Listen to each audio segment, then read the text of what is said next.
Shalom, selamat siang untuk keluarga besar Universitas Kristen Indonesia dimanapun saat ini keluarga besar Kristen Indonesia berada, baik itu yang sedang berada di kantor, di sekitar Universitas Kristen Indonesia, maupun yang berada di rumah, di seluruh pelosok Indonesia. Bagaimana kabar? Saya berharap semuanya berada dalam keadaan sukacita, tetap berpengharapan, dan tetap bersemangat. Walaupun kita sekali lagi masih mengalami dan menghadapi pandemik COVID-19 ini. Tetapi sebagai orang yang percaya, kita meyakini bahwa Tuhan kita Yesus Kristus menyertai kita di dalam pandemik COVID-19 ini. Itu merupakan sebuah kekuatan dan pengharapan bahwa pada saatnya nanti kita akan terbebas, kita akan bisa melaksanakan kegiatan kita seperti yang biasa kita lakukan. Baik, pada hari ini sebentar lagi kita akan sama-sama memasuki ibadah keluarga besar Universitas Kristen Indonesia yang pada hari ini adalah ibadah yang terakhir di tahun ini, karena kita tahu bersama bulan depan kita akan masuk kepada bulan di mana kita bersukacita bersyukur merayakan hari kelahiran Tuhan kita Yesus Kristus, Sang Juru Selamat dunia. Pada hari ini yang menjadi tema ibadah kita adalah Pursuit of Holiness, mengejar kesucian. Dari tema ini, kita disadarkan bahwa untuk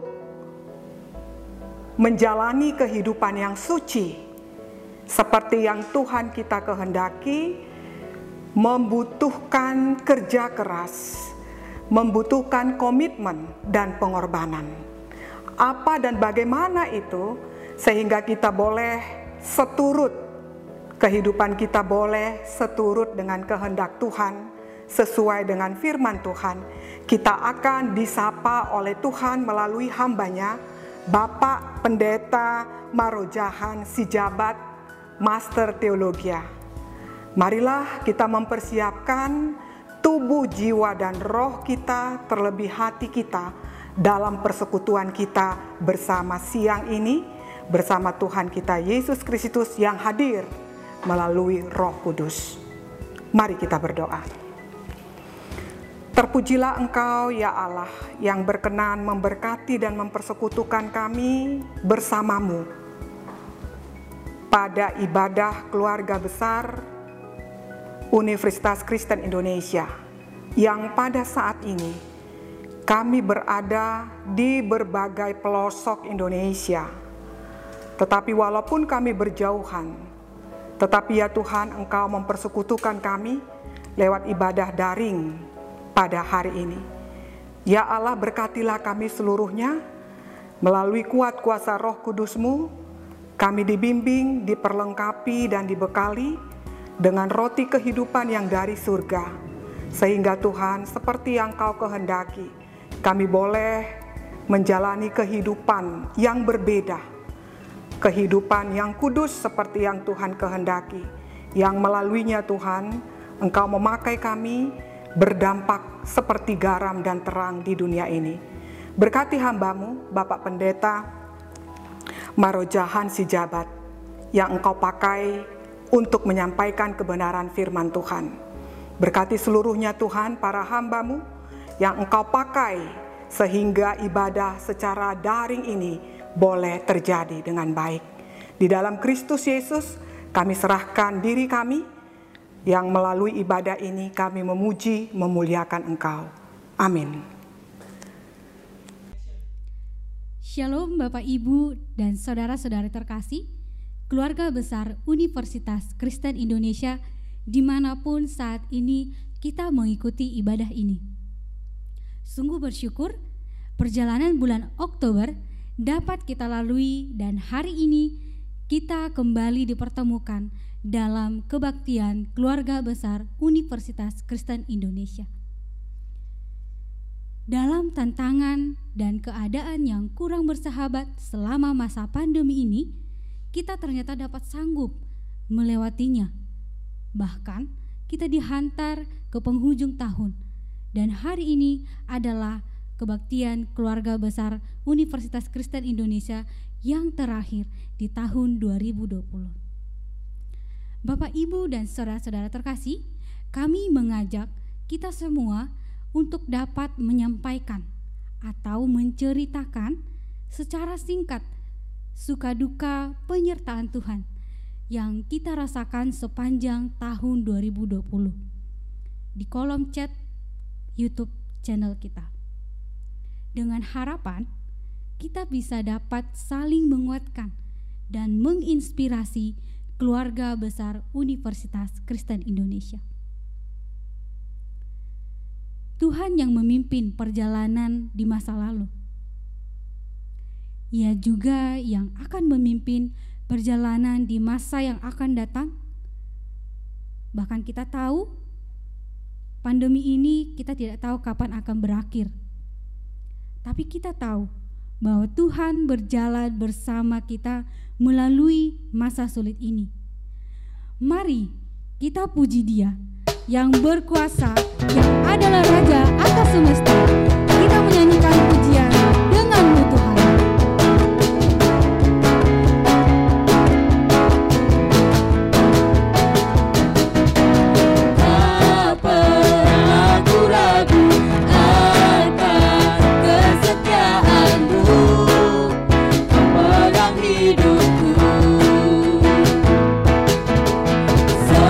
Sepenuh jiwaku ku yang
jemaat Tuhan sekalian, ibadah kita terjadi dalam nama Allah Trinitas, Allah Bapa dan Allah Putra dan Allah Roh Kudus. Turunlah atas kita sekalian anugerah dan damai sejahtera dari Allah kita. Amin. D.L. Moody pernah mengungkapkan bahwa sebuah kehidupan suci akan menghasilkan kesaksian terdalam. Mercusuar tidak memperdengarkan suara tanduk, hanya bersinar. Bapak, Ibu, dan saudara-saudara terkasih, marilah kita bersama-sama menyatakan kekudusan kita seperti yang diamanatkan dalam pembacaan Mazmur 96 ayatnya yang ke-9 sampai ayat yang ke-13. Umat akan membacakan bagian yang genap dan saya akan membacakan bagian yang ganjil. Sujudlah menyembah kepada Tuhan dengan berhiaskan kekudusan. Gemetarlah di hadapannya, hai segenap bumi. Katakanlah di antara bangsa-bangsa, Tuhan itu Raja. Sungguh tegak dunia, tidak goyang. Ia akan mengadili bangsa-bangsa dalam kebenaran. Biarlah langit bersukacita dan bumi bersorak-sorai. Biarlah gemuruh laut serta isinya. Biarlah beria-ria padang dan segala yang di atasnya, maka segala pohon di hutan bersorak-sorai. Di hadapan Tuhan, sebab Ia datang untuk menghakimi bumi. Ia akan menghakimi dunia dengan keadilan dan bangsa-bangsa dengan kesetiaannya. Amin. Kuduslah kamu, sebab aku kudus. Allah telah memanggil setiap umat kepunyaannya untuk hidup kudus dalam panggilannya. Panggilan ini didasarkan bahwa Allah itu kudus, karena itu Dia ingin semua ciptaannya kudus. Maka, marilah kita menyatakan kerinduan kita untuk senantiasa kudus melalui ungkapan pujian penyembahan kita Allah Roh Kudus.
Jerry Bridges dalam bukunya Mengejar Kekudusan mengatakan bahwa kekudusan dimulai dalam pikiran kita dan mewujud dalam tindakan kita. Benarlah bahwa apa yang kita biarkan memasuki pikiran kita sangatlah penting. Mari kita isi pikiran kita dengan kebenaran firman Tuhan dengan terlebih dahulu mempersiapkan diri dan hati kita melalui pujian Ku Perlu Kau Tuhan.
Sukacita besar bagi kita berjuang bersama-sama dalam dunia akademik tinggi.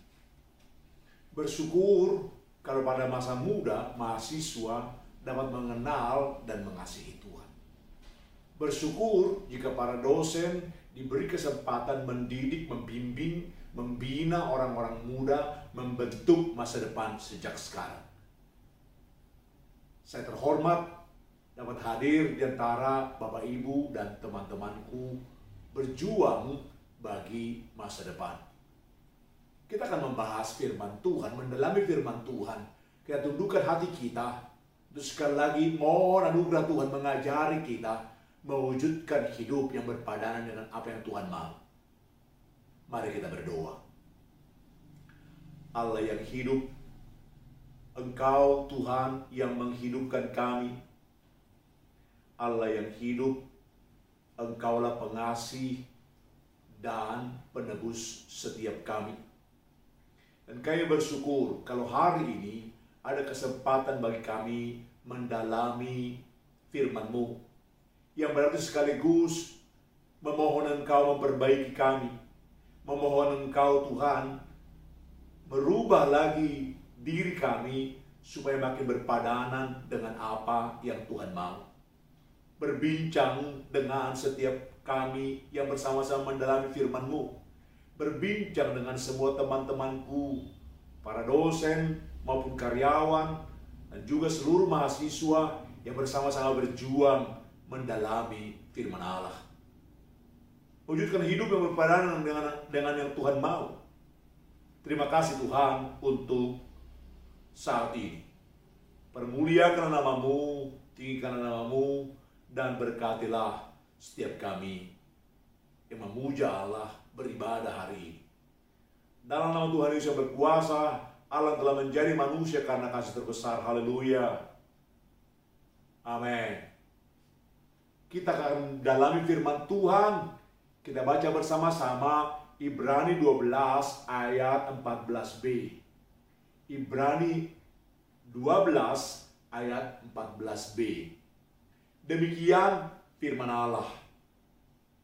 Kejarlah kekudusan, sebab tanpa kekudusan tidak seorang pun akan melihat Tuhan. Saya ulangi sekali lagi. Kejarlah kekudusan, sebab tanpa kekudusan tidak seorang pun akan melihat Tuhan. Tema kita hari ini yang berkaitan langsung dengan nats yang kita baca barusan adalah pursuit of holiness. Pursuit of holiness. Pengejaran akan kekudusan, atau kalau kita persingkat, pengejaran kekudusan. Bapak Ibu sekalian, tema ini begitu penting dalam kehidupan setiap orang percaya. Kenapa? Nats kita dengan jelas mengatakan tadi, tanpa kekudusan tidak ada seorang pun yang akan melihat Allah. Yang kalau boleh kita urai sedikit di awal, tanpa kekudusan tidak ada hidup yang berpadanan dengan apa yang Tuhan mau. Tanpa kekudusan tidak ada apapun yang disebut hidup Kristen yang sejati. Tapi lihat, saksikan bersama-sama jemaat Tuhan. Ada satu pernyataan-pernyataan yang kalau boleh kita katakan salah dan bodoh. Ada banyak orang muda yang mengatakan kata-kata ini. Apa itu? Bila saya kudus jadi aneh nanti. Bila saya kudus jadi aneh nanti. Orang menyatakan kudus sama dengan aneh. Kudus sama dengan eksentrik. Kudus sama dengan terbelakang, kuno. Tapi jemaat Tuhan, benarlah perkataan tersebut? Sama sekali tidak. Kudus memang dipisahkan untuk, dikhususkan untuk Tuhan. Itu benar. Tapi sama sekali bukan orang yang aneh. Sama sekali bukan orang yang menjadi kuno dalam penampilan. Sama sekali tidak. Justru kudus, orang kudus menjadi orang di mana orang bercermin. Memang satu kali orang tidak suka dengan cermin. Kenapa? Karena ketahuan nanti siapa dirinya. Kudus tidak disukai karena nanti kelihatan boroknya. Tapi ketika kita membutuhkan standar, ketika kita membutuhkan satu kemajuan yang lebih baik, kita akan mencari cermin. Kita akan mencari orang kudus. Yang lain berkata bahwa bila saya mengejar kekudusan pasti tersisih. Tersisih. Karena katanya orang-orang tidak suka dengan orang yang mengejar kekudusan. Saya berkata sebaliknya, Bapak Ibu sekalian. Benar kalau pengejaran kekudusan adalah legalistik. Artinya karena penampilan saja, pakaian saja, kemudian kata-kata yang ditata saja. Bukan dalamnya, bukan kesadarannya. Justru buat saya, kalau kita baca bersama-sama Alkitab, orang kudus menjadi orang yang hangat. Kenapa? Dia seorang yang mengerti dirinya siapa. Dia seorang yang mengerti bahwa dirinya tidak pernah cukup. Karena itulah dia mengerti dengan jelas. Karena dia selalu kurang, tidak pernah mencapai standar Allah. Dia menjadi orang yang memperlakukan sesamanya dengan lebih baik. Tidak merasa di atas, tapi dia justru menjadi orang yang akan menjadikan banyak orang menjadi teman-temannya. Dia menjadikan dirinya teman bagi sesamanya. Itu seorang yang mengejar kekudusan. Dia menjadi teman sejati. Dia tidak akan bicara di belakang. Dia tidak akan menikam Anda di belakang. Kenapa? Dia seorang yang menghormati. Karena dia belum pernah merasa dirinya lebih daripada orang lain. Dia seorang yang sedang mengejar kekudusan yang Tuhan maksud. Jemaat Tuhan, mari kita urai lebih dalam. Sesungguhnya apa yang disebut kekudusan, pengejaran kekudusan. Mari kita bicara bersama-sama. Pas seminggu yang lalu kita bicara mengenai reformasi. Reformasi mengatakan dengan jelas secara sola gratia, hanya karena anugerah. Sola fide, hanya karena iman. Sola scriptura, hanya karena dikatakan firman Allah. Dalam bagian hari ini, kita mengerti bersama-sama mengenai sola gratia lebih tajam. Kenapa? Dalam karya Roh Kudus yang mengubah kita makin serupa dengan Kristus disebut pengudusan. Anda dan saya mengalami pengudusan, status kudus, hanya karena anugerah Allah yang dinyatakan di dalam karya Roh Kudus dalam kita masing-masing. Sedangkan apa itu pengejaran kekudusan? Pengejaran kekudusan adalah keterlibatan dan kerjasama saya dengan Roh Kudus dalam kehidupan setiap hari. Itu disebut pengejaran kekudusan. Kenapa? Saya diselamatkan, saya dianugerahi, saya akan membangun, itu fondasinya. Saya membangun sesuatu yang mulia di situ. Karena itu nas kita mengatakan dengan tegas, kejarlah kekudusan. Sebab tanpa kekudusan tidak seorang pun akan melihat Tuhan. Benar sekali. Kalau Allah itu kudus, berbeda sangat. Dia satu-satunya. Dia melebihi segala-galanya. Pastilah mendekati dia harus berpadanan dengan Allah itu sendiri. Dan Alkitab mengatakan dengan jelas, seorang yang mungkin berdekatan dengan Allah, seorang yang mungkin memahami siapa Allah, seorang yang mungkin mengalami penglihatan akan Allah, dia seorang yang menyajikan hidup yang kudus. Jemaat Tuhan, anugerah dan pengejaran kekudusan adalah seperti ini. Anugerah itu dasarnya. Aku diselamatkan, aku menjadi orang yang dikuduskan, statusnya kudus. Itu dasarnya. Hidupku karena anugerah, kekristenanku karena anugerah. Itu apa itu pengejaran kekudusan? Pengejaran kekudusan adalah engkau dan saya menjadi orang yang berupaya membangun di atas fondasi anugerah Tuhan. Satu hidup yang disajikan berpadanan dengan Tuhan. Membangun sesuatu yang berpadanan dengan anugerah, dengan fondasi itu. Kenapa? Anda dan saya menjadi orang yang tahu diri. Tahu diri.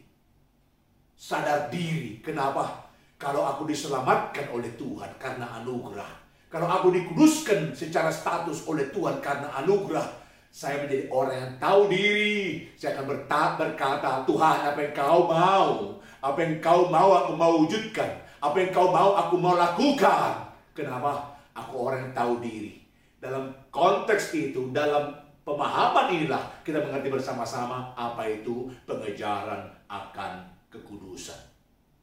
Jemaat Tuhan, apakah menjadi aneh? Tidak. Saya justru mengatakan dengan jelas, jika Anda seorang melakukan pengejaran akan kekudusan, Salom akan Anda alami setiap hari.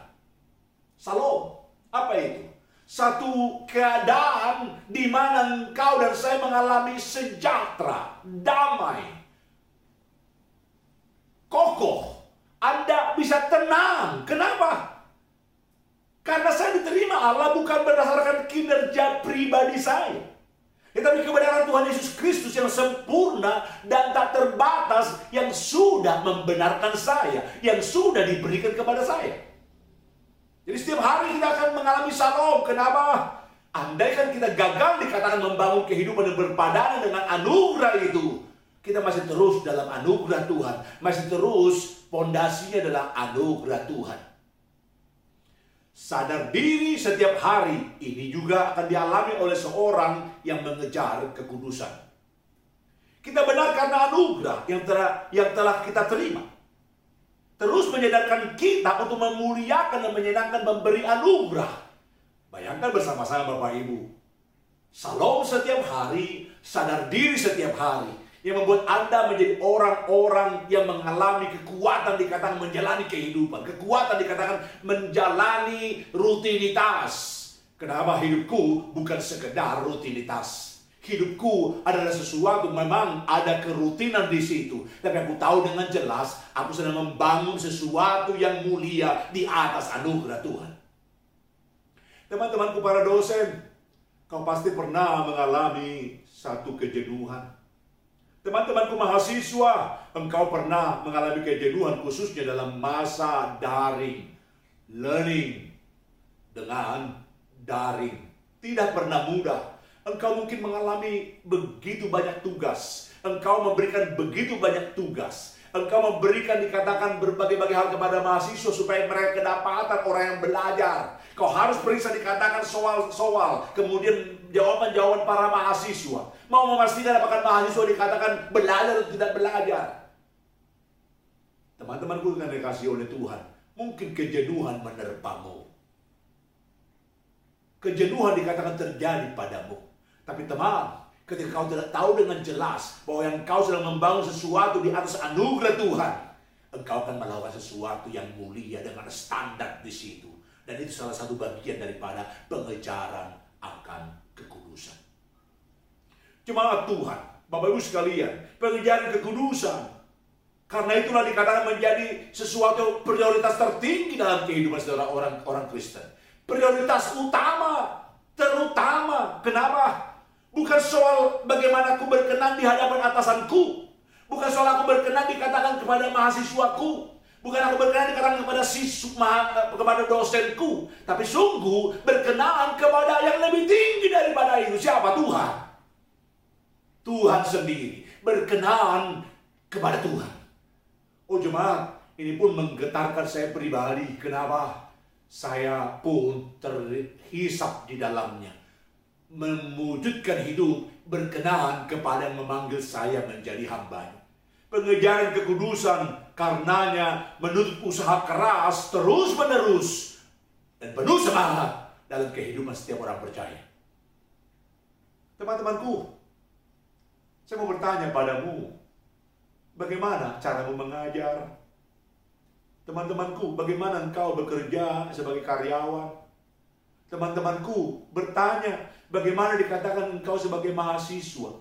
Ada standarkah? Kalau di SMA ada KKM, baru naik kelas. Universitas, katakanlah C, baru lulus. Tapi teman, hanya C kah standarmu? Kalau kau tahu dengan jelas hidupmu dianugerahi oleh Tuhan. Kalau kau tahu dengan jelas kekudusan, mewujudkan hidup yang berpadanan dengan standar tinggi Tuhan, membuat engkau menjadi seorang yang melihat Allah, mengalami sukacita sejati dalam kehidupanmu. Betapa engkau dan saya akan terus mengejar, terus bersemangat dalam kehidupanmu. Tujuan Allah bagi kita bukan sekedar dikatakan ya kaya, bukan sekedar sukacita, bukan sekedar aku diterima lingkungan, bukan sekedar aku mencapai sesuatu dalam jabatan. Lebih dari situ, lebih daripada situ. Kalau orang berkata kita tidak melakukan tugas, berarti di bawah kewajiban. Kalau kau melakukan kewajiban, engkau menerima gaji. Tapi kalau kau melayani, katanya teman-temanku, itu artinya di atas daripada sekedar kewajiban. Saya sedih hari ini banyak gereja menyajikan ibadah yang sekedar. Banyak orang Kristen menyajikan ibadah yang tanpa standar, dan itu menyedihkan. Tapi kalau hari ini engkau dan saya mengerti dengan jelas bahwa tidak seorang pun yang mengalami Allah tanpa kekudusan, bukankah engkau dan saya harus mengoreksi dirimu sebelum beribadah? Bukankah engkau sudah mengoreksi dirimu, engkau akan berjuang dikatakan dengan standar Tuhan, mewujudkan ibadah yang berpadanan dengan yang Tuhan mau. Dalam kehidupan, engkau akan menjadikan hidup yang berpadanan dengan maunya Tuhan. Dalam rumah tanggamu, dalam pekerjaanmu, dalam kehidupan pribadimu. Teman-teman sekalian mencintai Tuhan, mari bersama-sama. Saya mendorong kita bersama-sama mengejar kekudusan. Mari berjuang mencapainya. Mari berjuang menyelesaikannya. Berjuang mencapainya. Kenapa? Karena Paulus mengatakan dengan jelas, tidak ada yang pernah sampai. Filipi pasal 3 ayat 10 sampai 14 mengatakan hal itu. Dia berkata dengan jelas, bukan aku telah memperoleh hal yang telah sempurna. Justru dia berkata, belum dan tidak akan pernah sempurna. Karena itu dia berkata, dia mengejarnya. Kalau dia dapat menangkapnya. Padahal Bapak Ibu, siapakah Paulus? Seorang kudus versi Ibrani. Seorang mentaati hukum Taurat tanpa bercacat menurut versi orang Farisi. Tapi orang ini ketika mengalami anugerah Tuhan, dia berkata, yang ku kehendaki ialah mengenal Tuhan. Hidup yang berbadanan dengan apa yang Tuhan mau. Apalagi yang dia lakukan. Dia berkata, aku mengejarnya. Dia melupakan apa di belakangnya. Mengarahkan diri kepada panggilan surgawi. Kepada panggilan Tuhan. Itu pengejaran kekudusan. Jemaat, dia mengatakan dengan jelas yang ku kehendaki. Dia mengatakan dengan jelas aku mengejarnya. Dia mengatakan dengan jelas melupakan yang di belakangnya. Oh jemaat. Dan Anda tahu bagaimana Paulus? Paulus bukan orang aneh.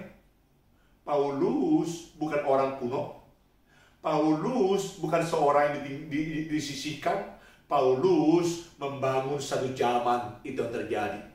Pengejaran kekudusan bukan kau akan dibuang orang, disisihkan orang, tapi kau membangun satu prinsip hidup yang tidak akan dihancurkan oleh zaman. Saudara sekalian mencintai Tuhan. Siapa Paulus? Pendiri banyak gereja. Siapakah Paulus? Seorang yang dipakai Tuhan dengan berbagai-bagai karunia yang ada padanya. Dan sampai detik ini, nama Paulus jadi nama yang begitu masyhur di seluruh gereja. Kenapa? Dia seorang yang mengejar kekudusan.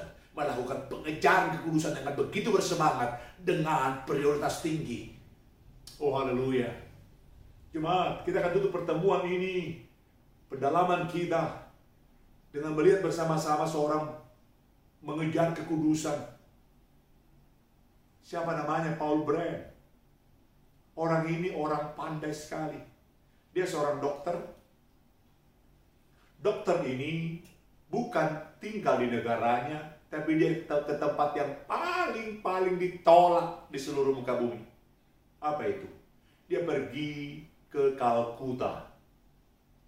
Dia menemukan siapa di sana? Orang-orang kusta. Anda tahu betapa sulitnya orang kusta. Orang kehilangan dikatakan rasa. Orang ini kemudian menciptakan berbagai-bagai hal bagi orang kusta. Dan orang ini dianggap seperti bapak orang kusta di Kalkuta. Dia bersama dengan istri sebagai seorang dokter juga menciptakan alat perasa sehingga orang bisa diselamatkan daripada merusak diri. Anda tahu bahayanya orang kusta? Dia bisa memegang air panas dan tidak rasa apa-apa. Karena tidak merasa apa-apa, dia bisa mencuci muka dengan air panas, kemudian dia menjadi buta. Atau kalau dini hari, ada tikus yang makan dikatakan jempol kakinya, dini hari orang itu akan kehilangan jempol karena dia tidak merasa apa-apa. Itu kusta. Tapi lihat jemaat Tuhan, seorang yang mengejar Allah, mengejar kekudusan ini, mengejar hidup yang berpadanan bersesuaian dengan Tuhan ini, kemudian menemukan tempatnya berlabuh. Dan dia mengatakan kalimat-kalimat besar. Kasih Kristen yang diwujudkan adalah jalan paling efektif untuk benar-benar mengubah dunia. Kasih Kristen. Kekudusan buat dia adalah mewujudkan hidup berpadanan dengan Tuhan, yaitu dengan kasih yang tanpa syarat. Dia berikan pelayanannya begitu luar biasa di antara orang-orang kusta. Orang kedua yang saya mau sampaikan kepada Anda, siapa dia? Orang kedua adalah Abby Pierre. Abby Pierre, siapa dia? Seorang pastor. Ketika selesai dikatakan peperangan Perang Dunia Kedua, Prancis begitu banyak pengemis. Begitu banyak pengemis di jalanan Prancis. Sampai kemudian seorang Abby Pierre, seorang kaya raya, dia seorang ningrat, dia berjabatan tinggi. Awalnya dia ada di parlemen. Tapi dia seorang Kristen.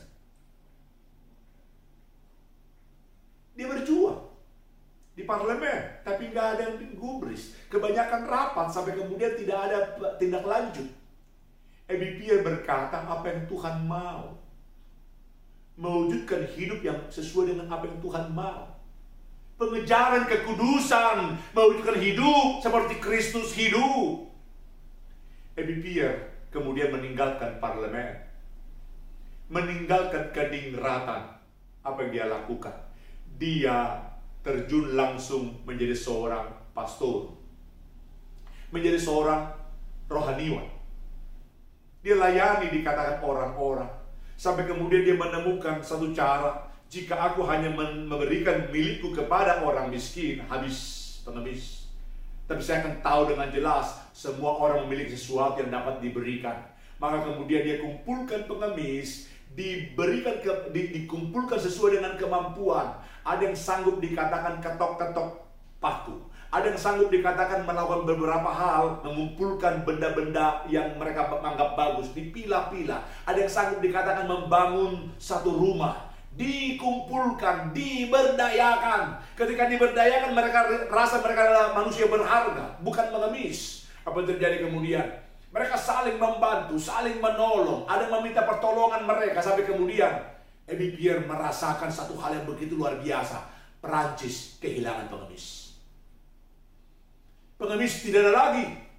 Tapi hati yang gelisah ada pada seorang bernama Abby Pierre. Apa itu? Mewujudkan apa yang Tuhan mau.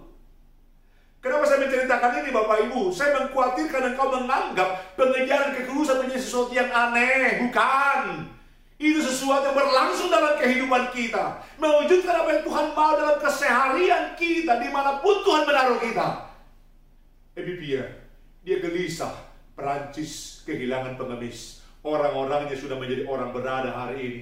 Dan dia berkata, celaka saya, celaka teman-temanku pengemis. Kalau mereka tidak ada lagi yang mereka bisa lakukan dan layani, maka semua teman-temanku akan hilang. Mereka akan kehilangan energi mereka. Apa yang terjadi? Dia pergi ke Kalkuta.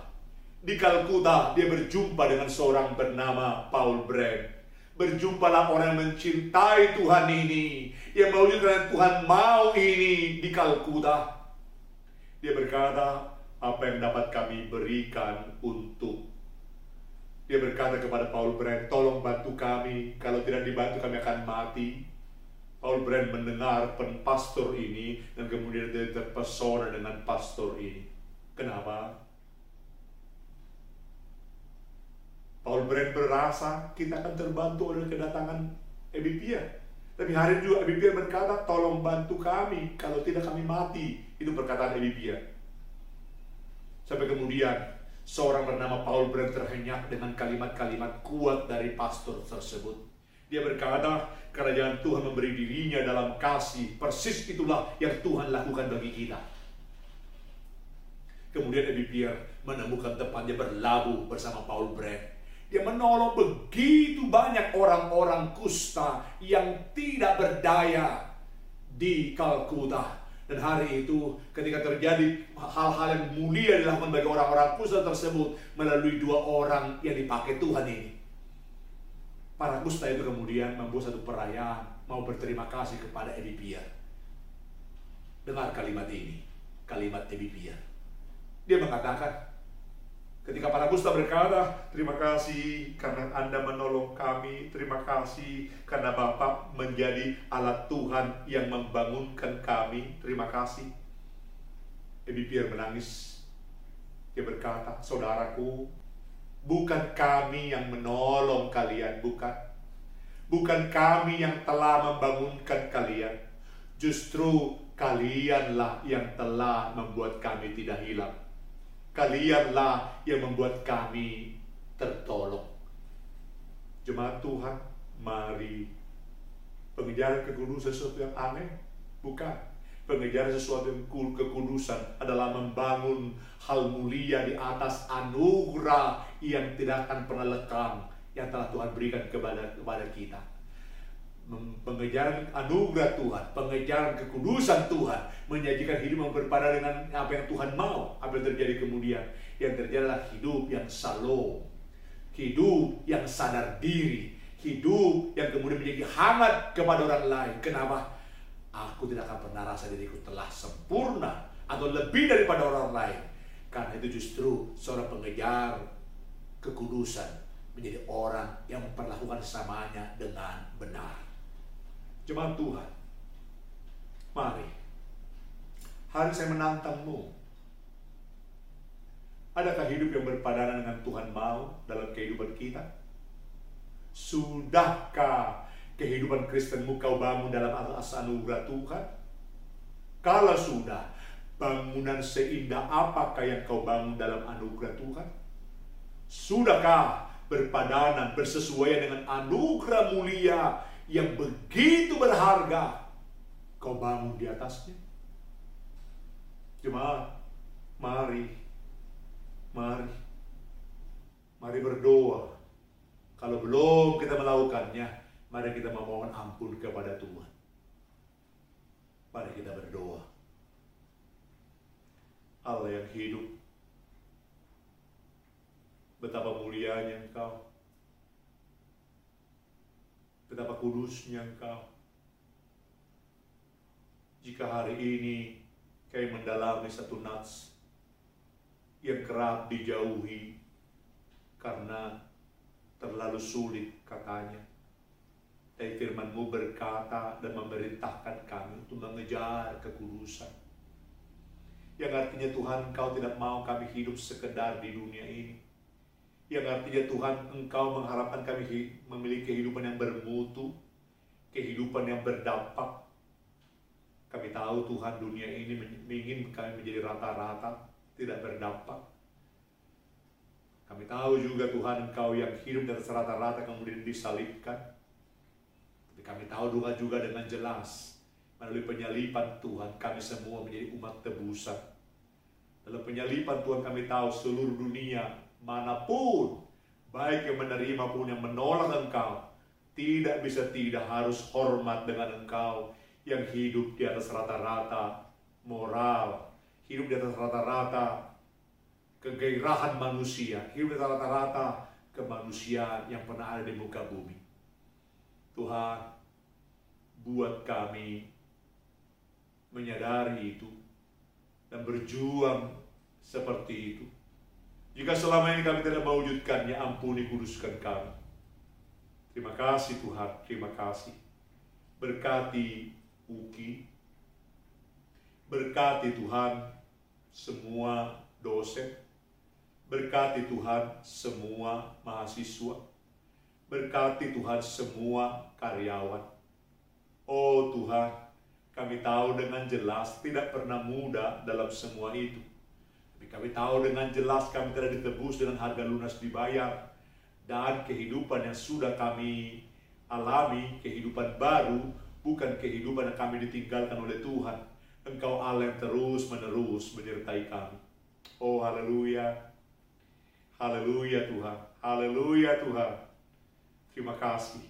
Berdasarkan setiap Tuhan itulah Tuhan kami mau berdoa untuk Indonesia. Berkatilah Indonesia, tuntunlah Indonesia. Kami tahu di sana sini ada ketidaksinkronan pemahaman antara pemerintah kami dengan orang-orang tertentu. Tapi sekali lagi, jika Indonesia terbangun di sana sini, biarlah kami boleh belajar bersama-sama mendukung presiden kami, mendukung orang-orang berjuang bagi negara ini. Karena Tuhan berkati presiden kami, berkati para menteri, berkati Tuhan para pemerintah daerah, berikan hati yang takut akan Tuhan. Juga semua teman-teman yang mengalami dampak karena pandemi, mohon anugerah Tuhan memperhatikan mereka, dan kami sendiri menjadi alat Tuhan yang memperhatikan mereka. Terima kasih Tuhan, terima kasih. Ketika hamba-Mu berdoa, atau ketika kami mendalami firman-Mu, atau ketika kami menyanyi puji-pujian, ada 2-3 orang sahabat-sahabat-Mu yang bersama-sama dengan hamba-Mu berdoa, beribadah di dalam nama Tuhan Yesus. Mereka berseru untuk kebutuhan mereka yang serius. Dengarkan mereka Tuhan. Ulurkan tangan-Mu ya Allah, dan selamatkan anak-anak-Mu. Tolong mereka. Ulurkan tangan-Mu yang membebaskan itu terjadi sekarang bagi setiap yang berseru. Kami berseru berdoa, dalam nama Tuhan Yesus yang sudah mengajar kami berdoa. Bapa kami yang di sorga, dikuduskanlah nama-Mu, datanglah kerajaan-Mu, jadilah kehendak-Mu di bumi seperti di sorga. Berikanlah kami pada hari ini makanan kami secukupnya, dan ampunilah kami akan kesalahan kami, seperti kami mengampuni orang yang bersalah kepada kami. Dan jangan bawa kami ke dalam pencobaan, tapi lepaskanlah kami dari yang jahat. Karena Engkau yang punya kerajaan, dan kuasa, dan kemuliaan sampai selama-lamanya. Amin. Tuhan memberkati kita. Amin. Ibadah yang sejati tidaklah berlangsung selama 1 jam atau 2 jam saja. Ibadah yang sejati kepada Tuhan berlangsung 24 jam 7 hari dan melibatkan seluruh keberadaan dan perbuatan kita. Mari kita nyatakan ibadah kita kepada Tuhan dalam setiap waktu dan segenap keberadaan kita. Hidup bagi Kristus hanya mungkin karena kasih-Nya. Hidup bagi Kristus hanya mungkin karena anugerah-Nya.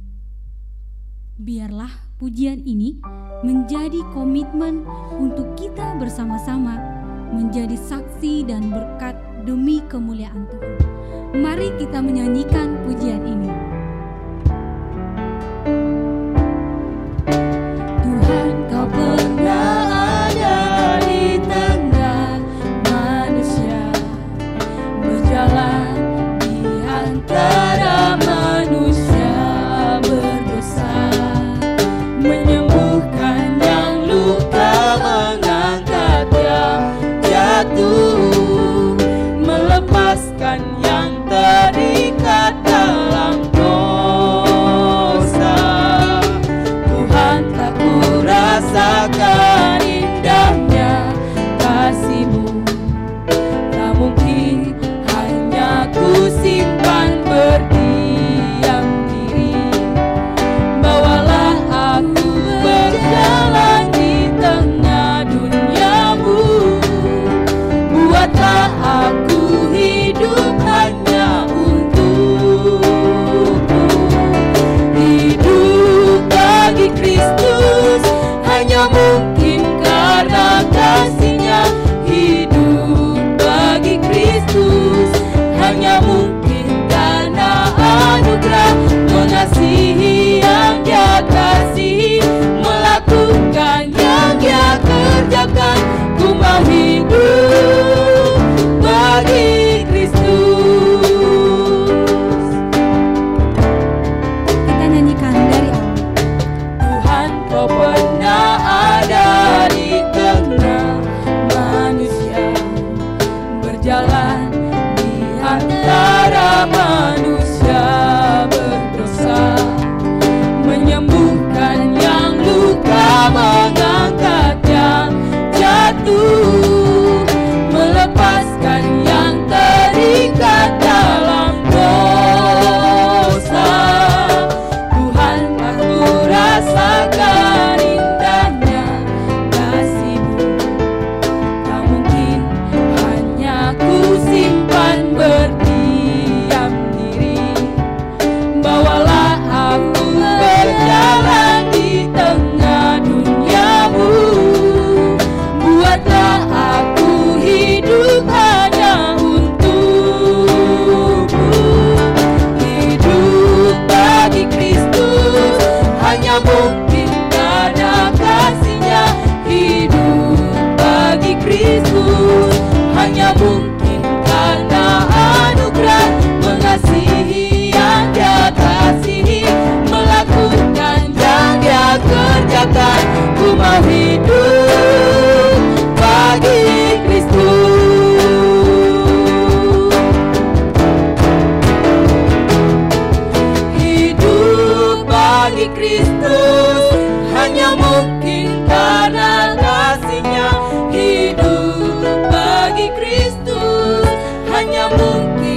kita akhiri ibadah kita, mari kita kembali bersama-sama berkarya dalam bidang yang Tuhan percayakan pada kita masing-masing.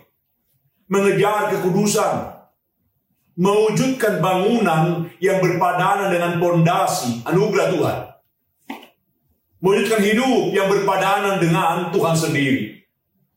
Dan terimalah berkat dari Tuhan. Tuhan memberkati engkau dan melindungi engkau. Tuhan menyinari engkau dengan wajah-Nya dan memberi engkau kasih karunia. Tuhan menghadapkan wajah-Nya kepadamu dan memberi engkau damai sejahtera. Amin. Amin.